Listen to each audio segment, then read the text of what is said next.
மே மாதத்தில் சிறைக்கு செல்லப் போகும் முக்கிய தலைகள் ஜனாதிபதி அனுர வெளியிட்ட அறிவிப்பு.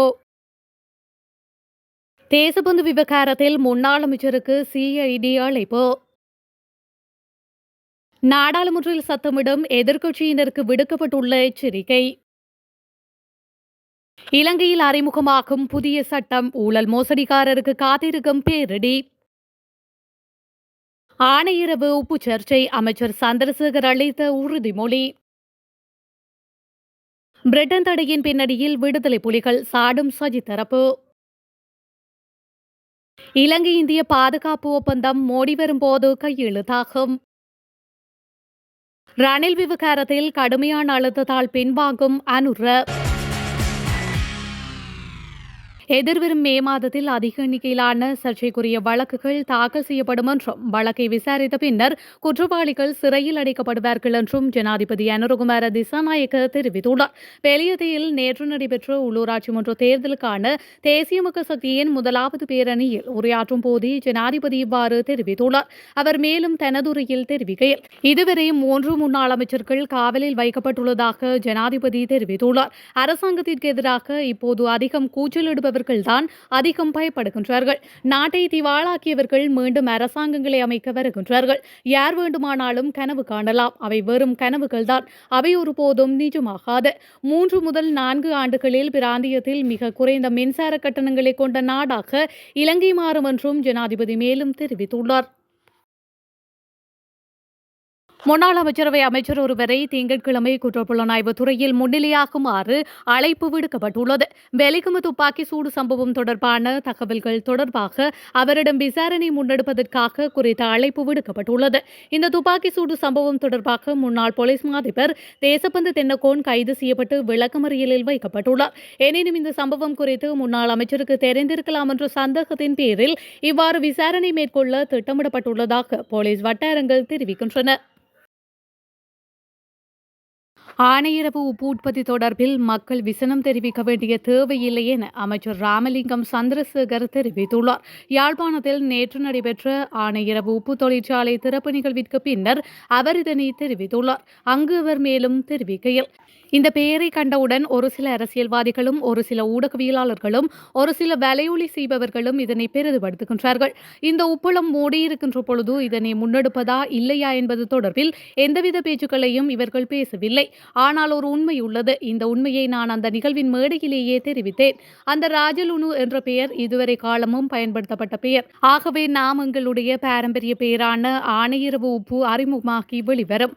ஆகவே இது தொடர்பில் மக்கள் குழப்பமடைய தேவையில்லை. மக்களை குழப்பமடைய செய்ய சிலர் முயற்சிக்கின்றனர் என்பது நமக்கு தெரியும். இந்த நிகழ்வு முடிந்தவுடனேயே நாம் இது தொடர்பில் கதைத்தோம். தற்பொழுது தொழிற்சாலையை திறந்து வைத்துள்ளோம். சந்தைப்படுத்தல் வேலைகள் எதிர்வரும் மாதமளவில் ஆரம்பிக்கின்ற பொழுது அதன் பெயர் நிச்சயமாக மாற்றப்படும் என்று அவர் மேலும் தெரிவித்துள்ளார். நாடாளுமன்றில் அதிகம் சத்தமிடும் எதிர்க்கட்சி உறுப்பினர்கள் வரிசையாக சிறைக்கு செல்ல நேரிடும் என ஆளும் கட்சி எச்சரிக்கை விடுத்துள்ளது. எதிர்க்கட்சியில் இருந்து கொண்டு அதிகம் கூச்சலிடுபவர்கள் சிறைக்கு செல்லுவர் என தேசிய மக்கள் சக்தியின் நாடாளுமன்ற உறுப்பினர் தேனிந்து சமன் ஹென்னாயக்க தெரிவித்துள்ளார். பாராளுமன்றத்தில் அதிகமாக கத்தும் எதிர்க்கட்சியினர் பட்டியலை முறையை அமைத்தால் சிறைக்கு செல்லும் பட்டியலாக அது மாறும் என அவர் தெரிவித்துள்ளார். குற்றப்புலனாய்வு பிரிவின் அதிகாரிகள் எதிர்க்கட்சியினரின் வீடுகளுக்கு சென்றுள்ளதை அவர்கள் அறிவார்கள். இதனால் அவர்கள் மீது விசாரணைகள் முன்னெடுக்கப்படுகின்றன என்பது அவர்களுக்கு நன்றாக தெரியும் எனவும் விசாரணைகளுக்கு அஞ்சி நாடாளுமன்றத்தில் கூச்சலிடுகின்றார்கள் எனவும் அவர் தெரிவித்துள்ளார். இதன் விளைவாக அவர்கள் அதிகமாக கத்துவதாகவும் பாராளுமன்றத்தில் கூச்சலிடும் வரிசைப்படி அவர்கள் சிறைக்கு செல்வதை உறுதி செய்யலாம் என தேனேந்து ஹென்னாயக்க தெரிவித்துள்ளார். பொதுக்கூட்டம் ஒன்றில் உரையாற்றும் போதே அவர் இந்த கருத்துக்களை வெளியிட்டுள்ளார். குற்ற செயல்களின் உருவாக்கம் தொடர்பில் புதிய சட்டமூலம் ஒன்று எதிர்வரும் 8ஆம் தேதி நாடாளுமன்றத்தில் சமர்ப்பிக்கப்பட உள்ளதாக தெரிவிக்கப்படுகின்றது. குற்ற செயல்களால் ஈட்டப்பட்ட வருமானத்தை மீட்டு அவற்றை அரசுடைமையாக்குவதே இந்த சட்டத்தின் முக்கிய நோக்கமாகும். மேலும் குற்ற செயல்களின் மூலம் கிடைக்கும் வருமானத்தை மீட்பதற்கு சர்வதேச ஒத்துழைப்பு பெறுவது தொடர்பான பல விதிகளும் இந்த சட்டம் உள்ளடக்கியுள்ளது. இந்த சட்டம் குற்ற செயல்களின் மூலம் கிடைக்கும் வருமானத்தை தடை செய்ய உரிய அதிகாரிகளுக்கு அதிகாரம் வழங்கப்படுகின்றது. புதிய சட்டம் மூலம் குற்ற செயல்களின் வருமானத்தை நிர்வகிக்க நிர்வகிக்க ஒரு புதிய அதிகார சபையை நிறுவவும் திட்டமிட்டுள்ளதாக கூறப்படுகின்றது. லஞ்சம், ஊழல், போதைப்பொருள் கடத்தல், பயங்கரவாதத்திற்கு நிதியளித்தல் மற்றும் பிற ஒழுங்கமைக்கப்பட்ட மற்றும் நிதி குற்றங்கள் உள்ளிட்ட சட்டவிரோத நடவடிக்கைகள் குறித்த விசாரணைகளும் புதிய சட்டத்திற்கு அமைய மேற்கொள்ளப்படும் என தெரிவிக்கப்பட்டுள்ளது. சர்வதேச ஊடகத்தில் பேசப்பட்ட பின்னர் இலங்கை அரசியலில் ஒரு பரபரப்பை ஏற்படுத்திய விடயம் பட்டளந்த சித்திரவதை முகாம். இந்த சித்திரவதை முகாம்கள் தொடர்பில் வெளியான தகவல்களின் அடிப்படையில் முன்னாள் ஜனாதிபதி ரணில் விக்ரமசிங்கே அந்த சித்திரவதை முகாம்கள் விடயத்தில் தொடர்புபட்டிருந்ததாக தெரிவிக்கப்பட்டது. அத்துடன் ரணிலுடன் தொடர்புடைய நபர்கள், இடங்கள் பற்றியும் பேசப்பட்டன. இலங்கை அரசியலில் முக்கியத்துவம் வாய்ந்த பலரையும் அதிர்ச்சிக்குள்ளாக்கிய இந்த பட்டளந்த அறிக்கை குறித்தும் அதில் முன்னாள் ஜனாதிபதி ரணில் விக்ரமசிங்கவின் தொடர்பு குறித்தும் நடவடிக்கை எடுப்பதில் ஜனாதிபதி அனுர பின்வாங்குவதாக கூறப்படுகின்றது. முன்னாள் ராணுவ தலைமை அதிகாரிகள் உட்பட 4 பிரதானிய அரசாங்கம் தடை விதித்தமையின் பின்னணியில் விடுதலை புலிகளுக்கு ஆதரவான சக்திகள் இருப்பதாக நாடாளுமன்ற உறுப்பினர் அஜித் பி பெரேரா தெரிவித்துள்ளார். தென்னிலங்கை ஊடகம் ஒன்றுக்கு நேற்று வழங்கிய பிரத்யேக செவ்வியிலேயே நாடாளுமன்ற உறுப்பினர் மேற்கண்டவாறு குறிப்பிட்டுள்ளார். இது தொடர்பில் அவர் மேலும் தெரிவிக்கையில், விடுதலை புலிகளுக்கு ஆதரவான குழுக்கள் மீண்டும் தலை தூக்கியுள்ளன. எமது நாட்டின் ராஜதந்திர செயல்முறையும் வெளிவிவகார அமைச்சின் பணிகளும் பலவீனமடைந்துள்ளன.